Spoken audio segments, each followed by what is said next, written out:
Kalau di Jepang, orang selalu memberi salam dengan cara menunduk.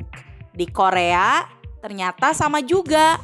Tapi, tahukah kamu, meskipun kelihatannya mirip, sebenarnya ada perbedaan besar dalam makna dan cara mereka melakukannya. Kenapa ya? Jepang dan Korea sama-sama punya tradisi membungkuk. Yuk kita bahas bersama. Sebelum kita lanjut videonya, jangan lupa untuk like, komen, dan subscribe channel Salshe Digital supaya kalian tidak ketinggalan cerita-cerita seru lainnya.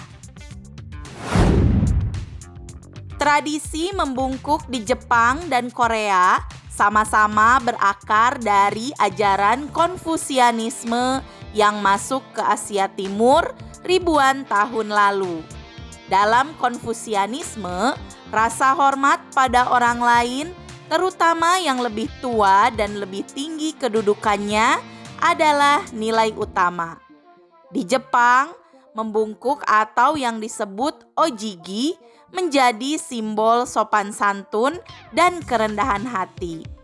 Sementara di Korea, membungkuk atau jol berkembang kuat sejak zaman dinasti Joseon, ketika sistem hierarki keluarga dan masyarakat dijalankan dengan sangat ketat.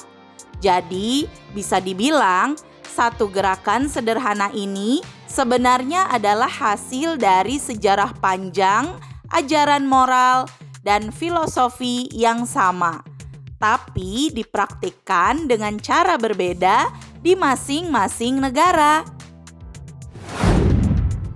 Di Jepang ada 3 jenis utama membungkuk yang sering dipakai. Pertama, eshaku, membungkuk sekitar 15 derajat. Ini biasanya dilakukan untuk salam sehari-hari, misalnya ke teman atau orang yang sebaya.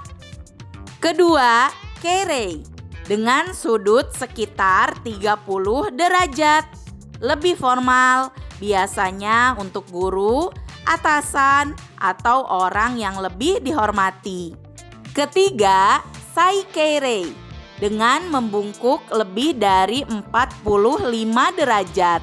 Ini adalah bentuk penghormatan tertinggi, biasanya untuk kaisar, upacara resmi, atau saat meminta maaf dengan sangat serius. Sekarang kita pindah ke Korea.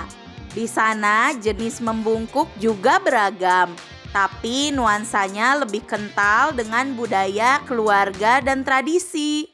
Ada salam ringan dengan sudut 15-30 derajat, mirip dengan Jepang. Tapi yang paling khas adalah jol yang formal, di mana orang benar-benar membungkuk sampai 90 derajat. Dan yang paling terkenal adalah sebe, yaitu salam tahun baru Korea. Dalam sebe, anak-anak biasanya membungkuk penuh, bahkan hingga hampir bersujud di depan orang tua dan leluhur. Setelah itu, mereka akan mendapat ucapan berkah dan biasanya juga menerima hadiah uang yang disebut sebetdon. Tradisi ini bukan sekadar sopan santun, tapi juga simbol penghormatan mendalam terhadap keluarga dan leluhur. Kalau kita bandingkan, Jepang dan Korea sama-sama membungkuk, tapi maknanya berbeda. Di Jepang, ojigi lebih menekankan pada kesopanan, profesionalisme, dan etika sosial yang universal. Artinya, bisa dilakukan kepada siapa saja, bahkan orang asing. Sementara di Korea, jol lebih menekankan pada hierarki dan hubungan keluarga, menghormati orang tua, kakek nenek, dan leluhur dianggap sebagai kewajiban utama. Jadi, satu gerakan yang sama bisa punya nuansa yang sangat berbeda. Lalu, kapan saja orang Jepang dan Korea membungkuk? Di Jepang, orang membungkuk hampir di setiap kesempatan.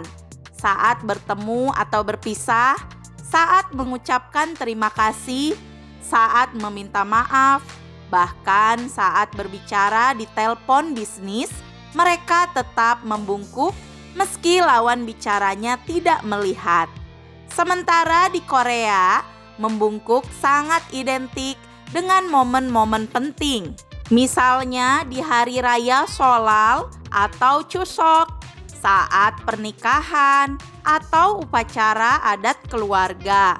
Bedanya lagi, di Korea aturan siapa yang harus membungkuk duluan lebih ketat.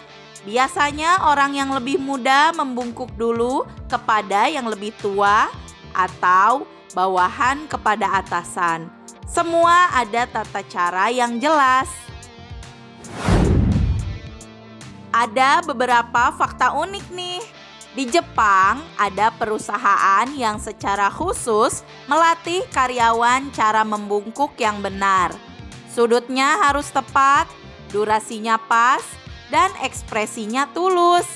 Di Korea, ada aturan detail tentang posisi tangan, tatapan mata, bahkan kecepatan membungkuk.